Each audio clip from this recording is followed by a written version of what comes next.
work, grow, and live.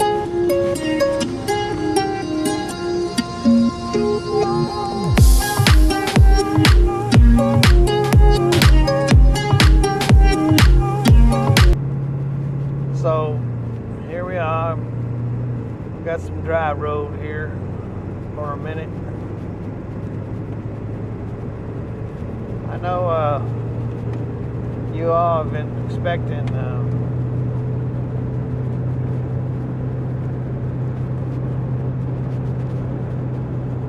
some bike builds because that's what we're called, big belly rebuilds. Of course, that could mean just about anything, big belly rebuilds. But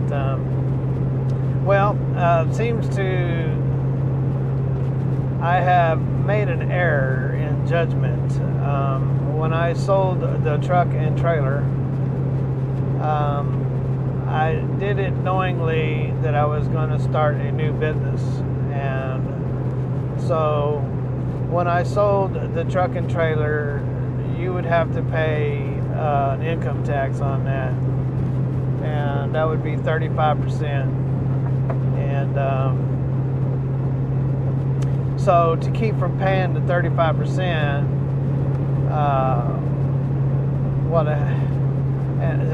bring some of the rate down. I knew that if I invested it back into business, that it would bring what I would owe on the sale of the truck and trailer down. So I went ahead and I was just going to build the shop and build stuff and sell it. But when we applied for the EN and the name, Big Belly Rebuilds, we were told at the time by Lexington, or whatever it is, not Lexington, but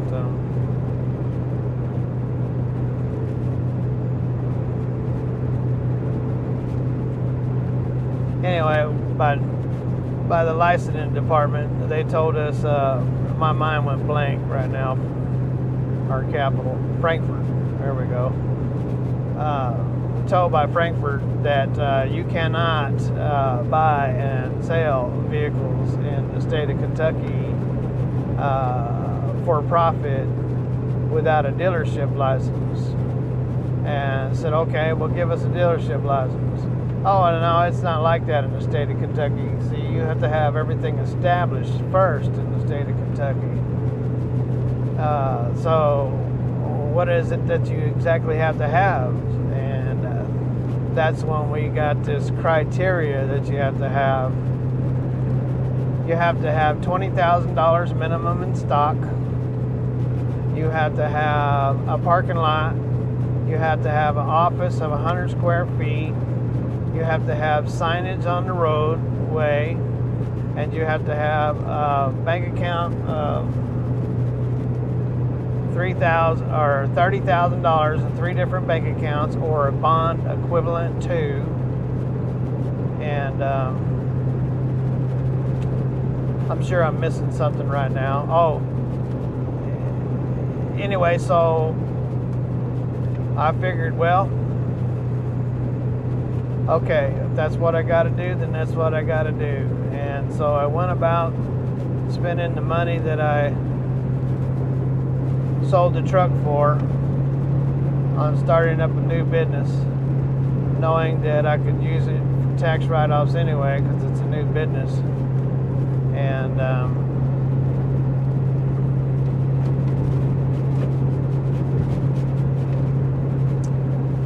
and then our tax accountant, which is my wife's sister, Anna,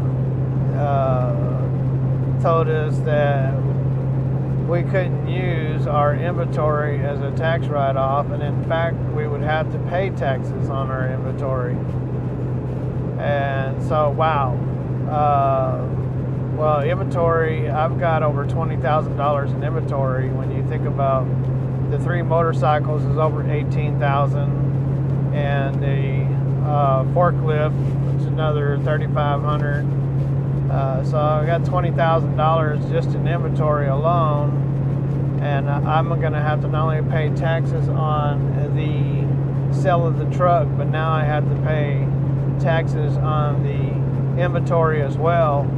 Well, that's just devastating when you don't have any income coming in and you haven't really been established and bringing in any. The business isn't even completely established yet.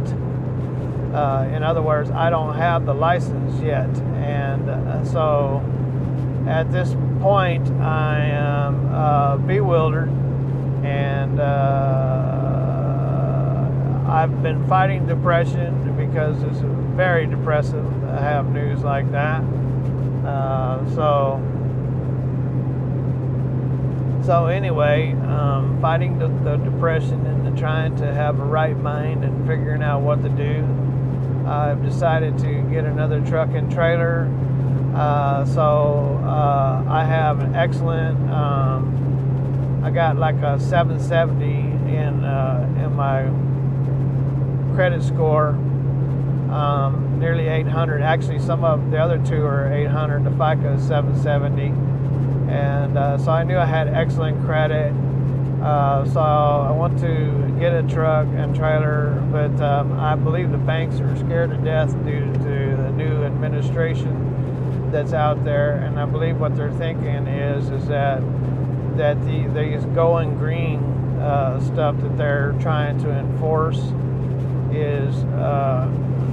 it's going to hurt our country, but I believe that they're going to come directly after the trucking industry too. Like they might try to enforce that the older trucks at such and such a date will have to be coming off the road, stuff like that, to go with the Green Deal, which is a bunch of malarkey. It's funny how all the stuff that they ran their campaign on is exactly what they're doing. I mean, talk about two-faced. This evil administration that we have. So anyway, I believe the banks are fearful because they really don't give you any reasoning for not wanting to give you the loan. In fact, they haven't really turned me down for the loan. What they have done, though, is now they've looked at every piece of document that we have, how much money we have, how much we got coming in, how much we got going out, blah, blah, blah, blah, blah, how much the trucking industry would make, and da-da-da-da-da. Got all of that. You sent it all in to several different banks, and the banks didn't actually turn us down. But one of them said, oh, well, your equipment that you want is really old, so we're not going to give you a bank loan. We're going to give you a lease, and that was Brahma. And I figured it up, and the interest rate on it is 36% and a little better. And plus they wanted $5,000 down. And then two more banks, one of them wanted $15,000 down, and I didn't get the interest rate from them. And the other one was $12,000 down.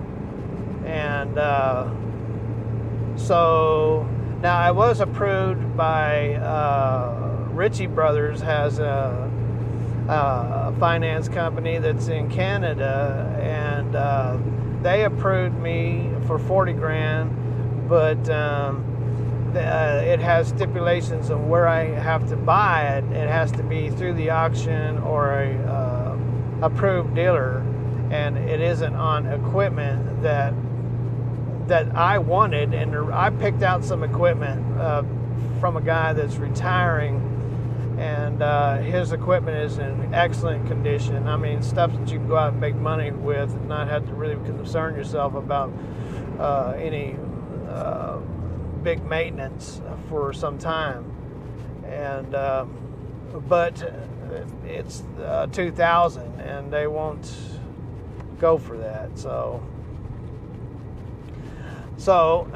being approved for 40,000 when it comes to a semi and trailer, you're not going to get anything for 40,000. You can get pure junk is what you can get. And so I'm not sure what I'm going to do at this moment. I got this truck here, and I also have a gooseneck, so I could probably do hot shot. Still debating, still thinking about it, still waiting on some more answers, and gonna be in prayer about it. And so those of you that are listening in, we can use all the help we can get. So if you don't mind praying for us, it'd be helpful.